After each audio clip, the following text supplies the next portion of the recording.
Поштувана публика, добровечер и дојдовте на сцената во Народниот театар Штип. Лекција ова е 28-ма изведба на лекција, веќе 3 години скоро ја играме представата.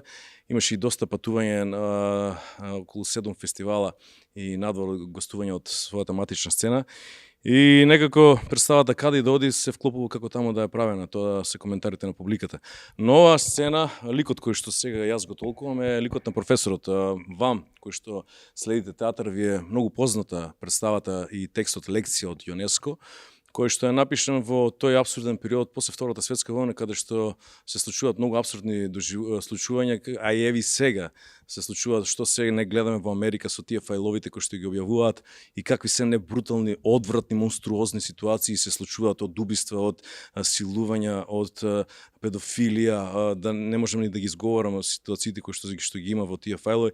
Но овде се случува истото во лекција. Лекција е еден професор кој што сака да ја научи лекцијата, да ја предаде лекцијата на ученичката, но на свој начин. Проблемот е што сите ние во општество сме ставени да бидеме во рамки, во систем.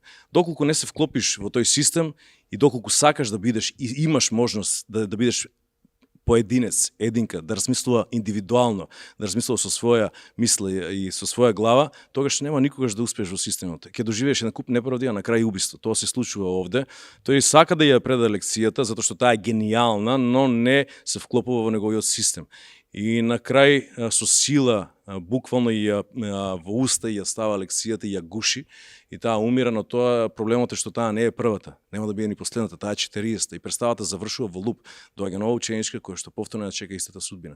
Ликот на професорот е еден монструозен лик кој што јас сакам да играм ликови кои што носат тежина, кои што носат и мрачнина, затоа што во животот никош нема некои ситуации да можеби да ги искусиме и да ги доживееме. Општо го зборувам ова за било кој лик.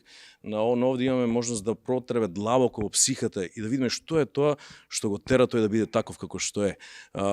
Сега најперверзното од тоа е што тој мисли и има оправдување за своите постапки. Сега да го играш така е многу предизвик, затоа што ние како луѓе полни со емпатија не можеме да се кореспондираме со тоа. Но како актер мораш да влезеш во таа психа и да си најдеш оправдување зашто тој го прави тоа.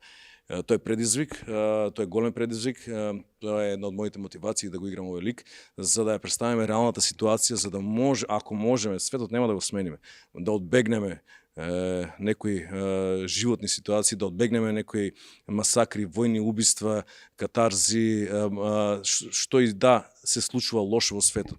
26-та дојде, само лоши работи слушаме, не убави работи. Така што ова е не мој сон, јас сонувал оваа представа и од секогаш сум сакал да го играм професорот, иако е на стари години, преку физичкиот театар и Мерхелт, ние направивме да ликовите да бидат малце поинакви, преку физички театар, да дојдеме да абсурдот да го представиме на еден атрактивен начин, за да може публиката низ хумор и низ зачудни ситуации да ја прими пораката и да ја размисли после представата. Една од пораките, значи прво е дека се случуваат и ќе се случуваат геноциди, второ е дека никој не може да биде надвор од системот ако сака да живее, едноставно мора да се изолира и надвор од светот, но тогаш нема да бидеш дел од општеството. Друга порека е дека луѓето не може да се променат и ситуациите и на крајот завршува представата со нова ученичка од публиката. Тоа чувство ми е најлуцидно чувство кога зимаме од публика некој, го носиме на сцената и тоа е новата ученичка или новиот ученик. Но публиката се смее. Тоа е како во животот, кога вие на улица ќе видите некој пред вас дека го убиваат со пиштол или било како.